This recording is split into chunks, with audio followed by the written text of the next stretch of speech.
Bonjour, je me présente Annie Dufour, courtier immobilier pour Remax Énergie. Eh bien, dans ma capsule cette semaine, on va parler de remboursement hypothécaire. On va se poser une question à savoir, est-ce que de rembourser son hypothèque sur une période de 30 ans, c'est une bonne idée?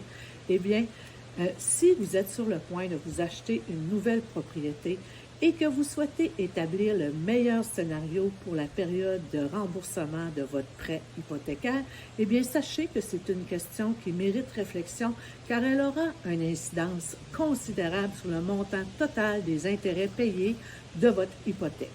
Je vais vous donner des avantages et des inconvénients qui vous aideront, je l'espère, à choisir entre le conventionnel, le 25 ans ou 30 ans.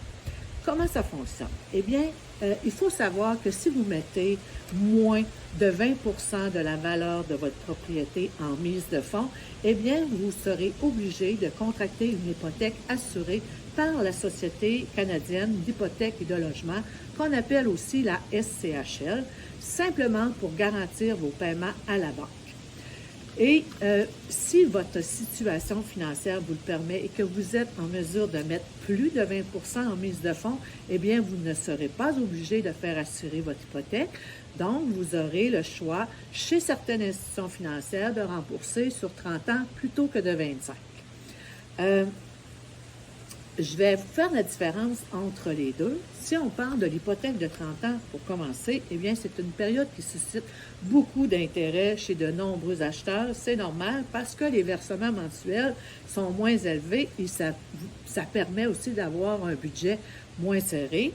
Toutefois, on dit que les montants d'intérêt payés sur la durée de l'hypothèque sera plus important et vous ne rembourserez pas votre maison aussi rapidement. Ce qu'il faut savoir aussi, c'est que l'institution financière va vous qualifier comme si vous êtes sur une période de 25 ans. Ce que ça veut dire ici, c'est que même si vous voulez payer sur 30 ans, l'institution financière va calculer vos ratios comme si vous feriez un remboursement de 25 ans. Pour ce qui est de l'hypothèque sur 25 ans, avec l'état du marché immobilier actuel où les taux hypothécaires ont atteint un plancher historique, eh bien, de rembourser votre hypothèque plus rapidement vous permettra d'économiser des frais d'intérêt. Mais ce n'est pas nécessairement la meilleure stratégie pour tout le monde. Hein? Si vous n'avez pas de fonds d'urgence, c'est peut-être un bon moment pour en créer un. Hein? Cela vous aidera à faire face aux imprévus. Parce qu'on ne veut ou pas, quand on achète une maison, les imprévus en arrivent, fait que c'est important d'avoir un peu d'argent de côté pour être capable de corriger ou de faire ce qu'il faut pour réparer. Ça pourrait aussi vous permettre de pouvoir investir dans un REER ou un CELI, hein, de pouvoir profiter des avantages de ces régimes. Par contre, il faut absolument que les rendements soient beaucoup plus élevés que les frais d'intérêt de votre hypothèque. Hein? Ce que ça veut dire ici, c'est qu'il faut que le rendement de votre REER soit plus profitable que le taux d'intérêt que vous payez de votre hypothèque.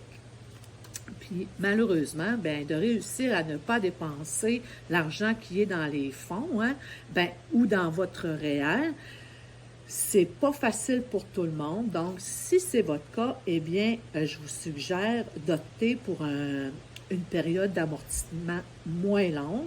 Donc, ça va vous permettre de rembourser votre hypothèque plus rapidement. Je vais vous donner des exemples pour un prêt hypothécaire de 15, 20, de 15, 25 et 30 ans.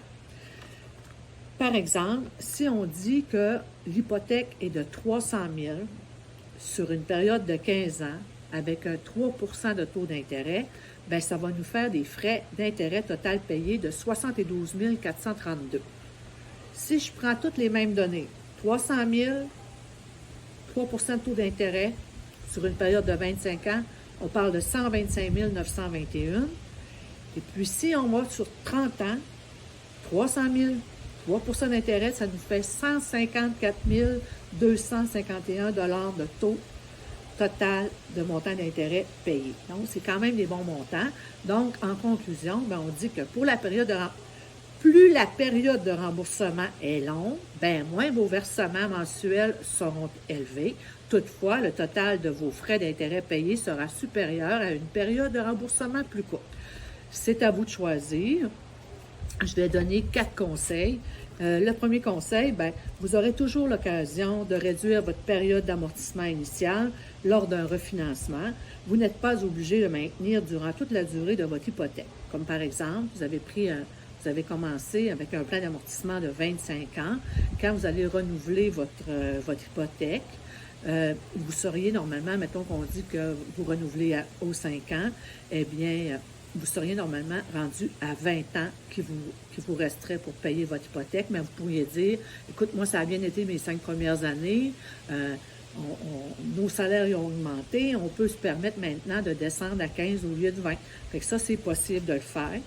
Ensuite, comme deuxième conseil, bien, pour diminuer davantage les frais d'intérêt, il est possible d'augmenter le montant de vos versements réguliers ou de faire un paiement forfaitaire. En troisième, si vous renouvelez votre hypothèque et que le taux est moindre, vous pourrez conserver vos mêmes paiements et ainsi rembourser votre hypothèque plus rapidement. Et puis, pour le quatrième conseil, bien, si vous avez débuté votre hypothèque avec un amortissement de 25 ans, eh bien, vous pourrez le changer pour 30 ans en cours de route dans certaines institutions financières. Donc, pour faire... ce que ça veut dire finalement, ce qu'il faut en retenir, c'est qu'il n'y a pas vraiment de mauvais choix. Même si vous choisissez le 25 ou le 30, bien, en cours de route, il va y avoir des possibilités pour vous de s'ajuster. Fait que, quand même, il ne faut pas que ça vous empêche de dormir. Là. Il y a des solutions. Donc, sur ça fait le tour de ma capsule cette semaine, encore une fois.